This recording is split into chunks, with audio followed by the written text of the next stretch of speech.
Hello and welcome to Warrior Maven, the Center for Military Modernization. I'm Chris Osborne. Very significant guest today, an amazing American, the commander of the Gulf War Air Campaign, as well as Operation Enduring Freedom, retired Lieutenant General David Deptula. He is a former F-15 pilot as well, and currently serves as the Dean of the very prestigious Mitchell Institute for Aerospace Studies.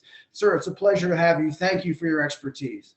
I have to ask you about precision munitions, given your expertise having run the Gulf War. I recall the advent of land-fire GPS artillery, 2007, 2008, and rockets. Sure enough, you were there overseeing the advent of GPS from the air, JDAMs, precision-guided air-dropped weapons. Clearly, any quick look at the Russian papers and publicly available information will tell you the Russians have precision weaponry, both ground on the rockets as well as likely from the air. Yet there are these deliberate bombardments and murdering of children. Yeah, well, the Russians' philosophy is not one that is concurrent with the laws of armed conflict or the Geneva Conventions. The actual statistics over the last 2 weeks is that the Russians have attacked hospitals in over 18 circumstances.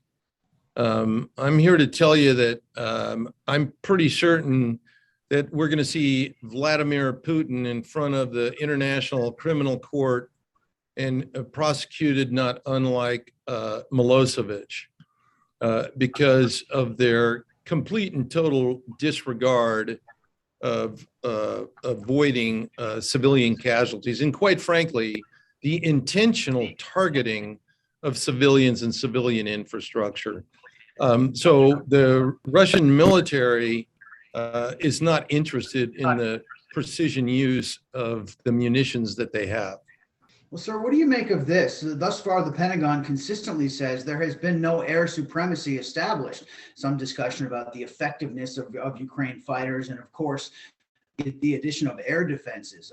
The specifics about which air defenses Ukraine is getting aren't available naturally for security reasons. But the Pentagon says air defense is going to the Ukrainians. Of course, the Russians have their air defenses. Why haven't they, if they have so many more aircraft, the Russians have as many as 700 fighter aircraft, why don't they have air superiority? It's a great question, Chris. And it's a difficult one to answer because I'd tell you right up front, the war's not going the way Putin expected. With the exception of some of the initial long-range airstrikes, almost everything about the initial salvos of the Russian invasion failed. Ukrainian air defenses were not disabled. Ukrainian airfields were not put out of action. Ukrainian defenders were able to hold their ground. Ukrainian reserves and civilians rapidly mobilized. And surprisingly, as you said, Russia didn't effectively integrate electronic warfare or space into its military attack. And their failure to achieve air superiority is really puzzling. As I know you know, but control of the air is a prerequisite to both freedom to attack and to be free from attack. So this is why the transfer of the 28 Polish MiG-29s into Ukraine is so important. And it should have happened already, quite frankly, without all the fanfare going on in the media.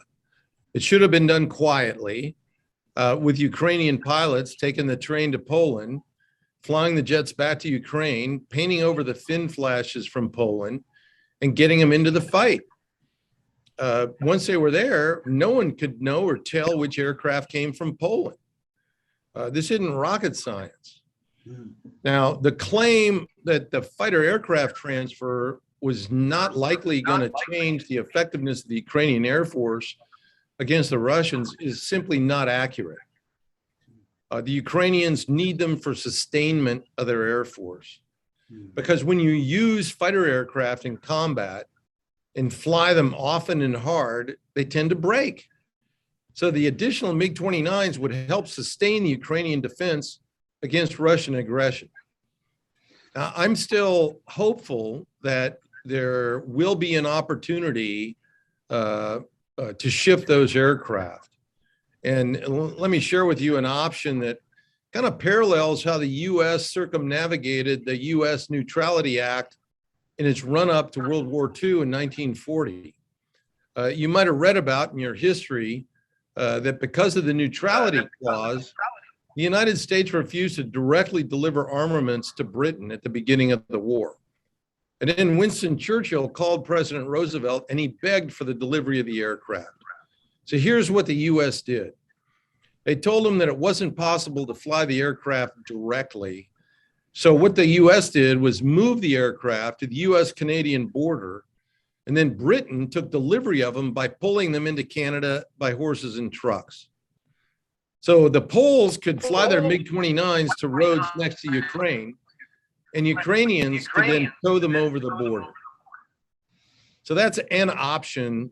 And again, it needs to be done quiet, but it's something that's very important, because I'm here to tell you the recent DoD announcement that the transfer of these aircraft might be viewed by the Russians as escalatory and therefore of high risk to the U.S. and more dangerous to Ukraine is pure deterrence.